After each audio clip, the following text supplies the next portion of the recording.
And done. Now, time for a couple scrolls on TikTok before I start my next assignment.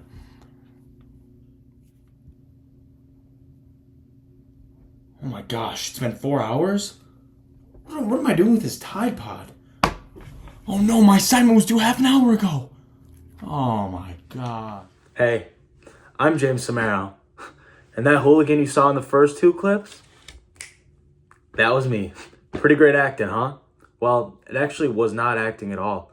You see, unfortunately, I've lived out that same situation a couple too many times. Sorry, just had to get back into something more professional. Anyway, like I was saying, I've lived out that situation way too many times. That, among other things, has led me to the argument that social media is far more harmful than it is helpful to our society. And today, that's what I want to tell you guys about. Getting into my first point, I wanted to talk about how social media causes public health and safety concerns, as well as the spread of misinformation. So let's get into the misinformation. Social media platforms are a breeding ground, an echo chamber for false narratives, uninformed opinions, and general spread of misinformation that leads to panic, people being scammed, and both physical and mental harm.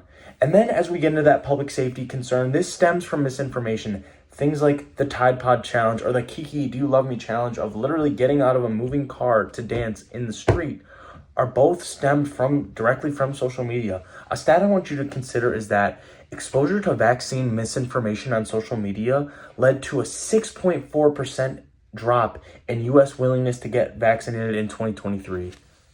My second main point as it pertains to the harm of social media is how social media has privacy issues and how social media platforms exploit users for data.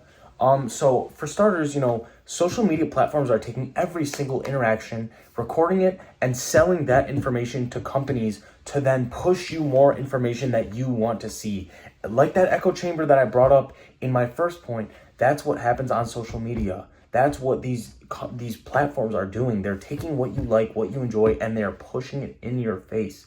You are a product for social media platforms to sell to companies because they want your data. They want to know consumer trends, market trends, things like that. A statistic to think about is that 91% of Americans feel that they've lost control over their personal data due to social media. The third point I wanted to get into is how social media impacts and causes fear of missing out and sleep deprivation. So let's just get right into this third point here. So for starters, users are frequently using social media at night.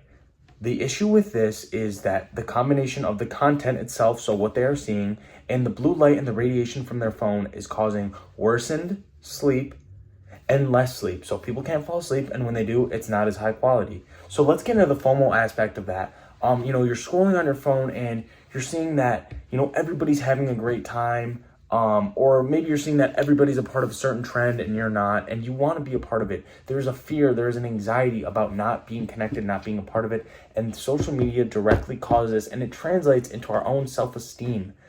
Just a fact that I want you guys to consider, kind of to wrap up this point, is that teens with poor sleep use social media on average 36 minutes more daily than those who don't have poor sleep. Just something to think about. All right, now I would like to move into my fourth and most critical point of why I think that social media is way more harmful than helpful in our society today. And that is the immense impact, negative impact that social media has on mental health. So let's just go down the list. 1, social media is linked to anxiety, depression, and self-esteem issues, as seen by the first 3 points that I made in this video. People tie their validation, who they are as a person, to likes and follower counts. And it is terrible. Now let's just get into a couple of quick stats that speak for themselves. The first being that 60% of social media users say it negatively impacts their health. 40% of social media users feel anxiety or depression from using social media. 64% of people say social media increases their feelings of loneliness. And 1 in 3 teenage girls say that Instagram alone worsened their body image.